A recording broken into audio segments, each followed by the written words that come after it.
ఇంతకు ముందు కూడా ముచ్చటే చెప్పినా, ఇప్పుడు కూడా ముచ్చటే చెప్తా. మరి ముందుగా బాపన్పల్లి గ్రామ ప్రజలందరికీ కూడా పేరు పేరున ధన్యవాదాలు. నన్ను ఈ రోజు ఇక్కడ నించోబెట్టినంటే దానికి కారణం మీరందరూ ఓటేసి గెలిపించినందుకు చాలా చాలా ధన్యవాదాలు ప్రతి ఒక్కరికి. బాపన్పల్లితో పాటు మన దామరగిద్ద మండలమే ఈసారి మనకి ముందుండి నడిపించినందుకు దామరగిద్ద మండలం నుంచి విచ్చేసిన ప్రతి ఒక్కరికి కూడా పేరు పేరున ధన్యవాదాలు తెలుపుకుంటున్నాను.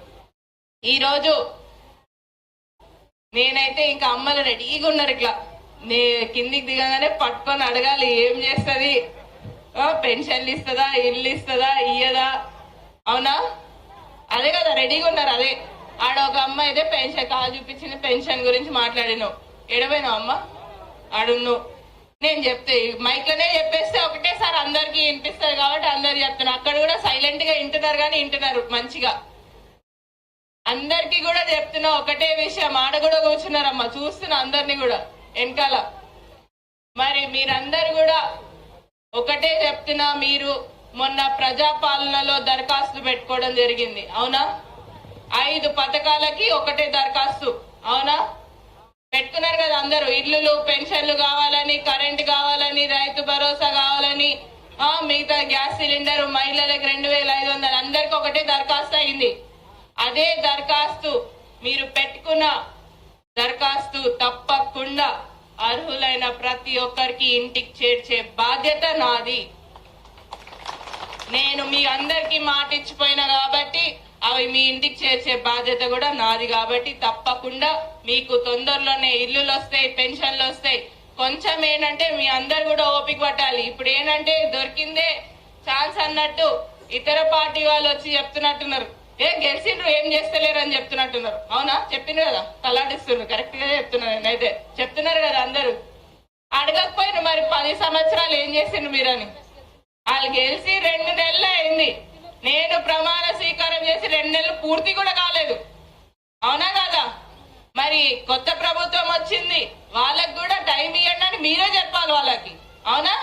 మరి 10 సంవత్సరాలు మీకు ఇచ్చినామప్ప, మరి మాకు ఇల్లు ఇవ్వకపో. ఇప్పుడు వరకు 10 సంవత్సరాలు ఒక్క ఇల్లన్నా రాకపోతుందా మనకి? ఇచ్చిండ్రా ఒక్క ఇల్లన్నా?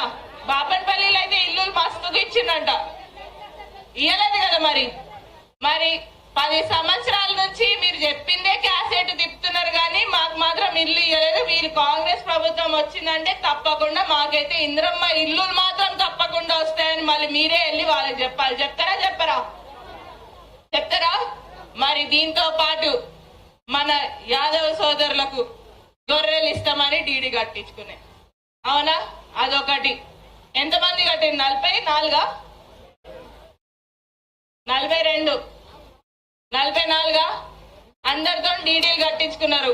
ఆ డీడీలు కట్టించుకోవడానికి కూడా ఎక్కడో 1000 రూపాయలు 2000 తీసుకున్నట్టున్నారు. తీసుకున్నా సైలెంట్ గా తలాడిస్తున్నారు. నాకు తెలిసిలే ఇవన్నీ ఉంటాయి. మరి తీసుకోకపోయినరు ఆ 2000 ఇచ్చినందుకు.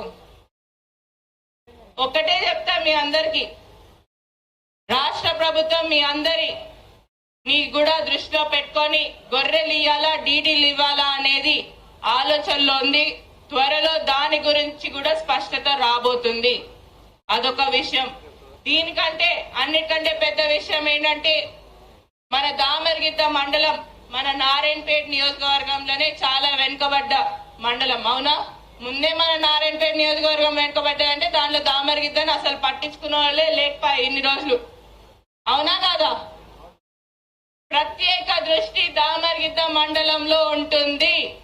అది ఈ రోజు నేను చెప్తున్నాను మీకు. అంటే తప్పకుండా నా దృష్టి ప్రత్యేకంగా దామరగిద్ద మండలంలో ఉంటుంది, దాని అభివృద్ధిలో ఉంటుంది. ముందు నుంచి కూడా చాలా కష్టపడ్డారు అందరు కూడా. నీళ్ళ కోసం కష్టాలు చూసిండ్రు. నీళ్ళు లేకుండా వ్యవసాయం చేసుకున్నారు. ఆ వ్యవసాయం నీళ్ళు లేకుండా వ్యవసాయమే కాదు కానీ ఏదో కష్టపడ్డారు బోర్లు వేసుకొని. ఆ నీటి సమస్య అనేది కూడా త్వరలో తీరబోతుంది. మీ ముందు ఈరోజు నేను గాని వంశన్న గాని ముందుకు వచ్చినామంటే మీ అందరికి త్వరలో ఒక శుభవార్త వస్తుంది అని చెప్పడానికే మేము ముందుకు వచ్చినాం. ఏదైతే వంశన్న ముందు నుంచి కూడా ఎంబడుండి మా అందరినీ కూడా అమ్మ మీకు ఏంటి సమస్య నారాయణపేట్ నియోజకవర్గంలో అని అడిగిండు. అడిగితే నేను ఒక్కటే చెప్పిన, మాకు నీళ్లు కావాలి అన్నా అని చెప్పిన. అవునా కదా? కరెక్టా కాదా? నీళ్ళు వస్తే అన్ని వస్తాయి, నీళ్లు లేకపోతే ఏమొస్తుందమ్మా? ఏముండదు.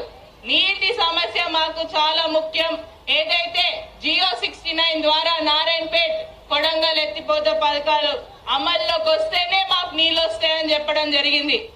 ఆయన కూడా చాలా సానుకూలంగా స్పందించి పోయి ముఖ్యమంత్రి గారి దగ్గర కూర్చోవడం జరిగింది. రేవంత్ అన్న గారి దగ్గర కూర్చొని నారాయణపేట్ కి మీరు ఆ రోజు చెప్పెళ్ళిండ్రు, మాకు నీళ్లు కావాలని చెప్పెళ్ళిండ్రు కాబట్టి మాకు నీళ్ళు ఇస్తామని చెప్పిండ్రు, మీరు హామీ ఇచ్చిండ్రు. ఏదైతే నారాయణపేట్ కొడంగల్ ఎత్తిపోత పథకం అనేది అమల్లోకి వస్తుందని చెప్పినందుకు మీరు నీళ్ళు ఇస్తుండ్రా లేదా అని వంశన్న వెళ్ళి గట్టిగా కూర్చొని అడిగింది. నేను అడిగినా, ఆల్రెడీ నాది అయిపోయింది. వంశన్న కూడా ఏంటంటే ప్రజల సమస్యలు ముందు తెలుసుకొని తర్వాత వచ్చి ఓట్లు అడిగితే బాగుంటదని ముందుగా నన్ను అడగడం జరిగింది. కాబట్టి నీటి సమస్య అని చెప్పగానే పోయి ఫస్ట్ మన కోసం అడగడం జరిగింది. దీన్ని బట్టి మీ అందరికీ తెలిసిన చూస్తుంటే ఇక్కడ నుంచి నన్ను ఏమనకుండా, కానీ ఆయన చేసిన పనికి మనం అందరం కూడా నారాయణపేట నియోజకవర్గ ప్రతి ప్రజలందరూ కూడా ఆయనకి ఒకసారి కృతజ్ఞతలు చెప్పుకోవాలనేది కూడా మీ అందరికీ తెలియజేస్తున్నాం.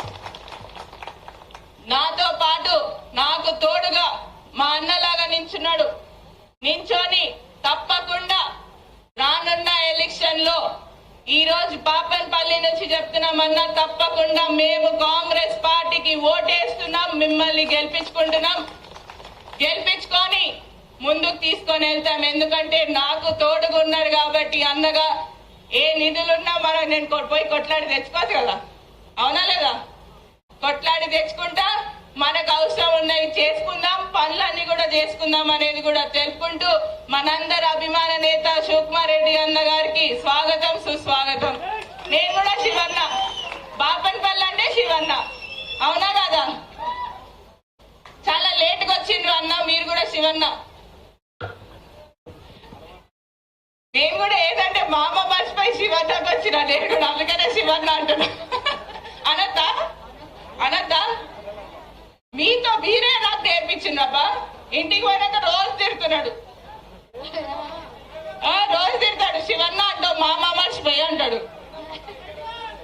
టైగర్ వచ్చిందా? అదో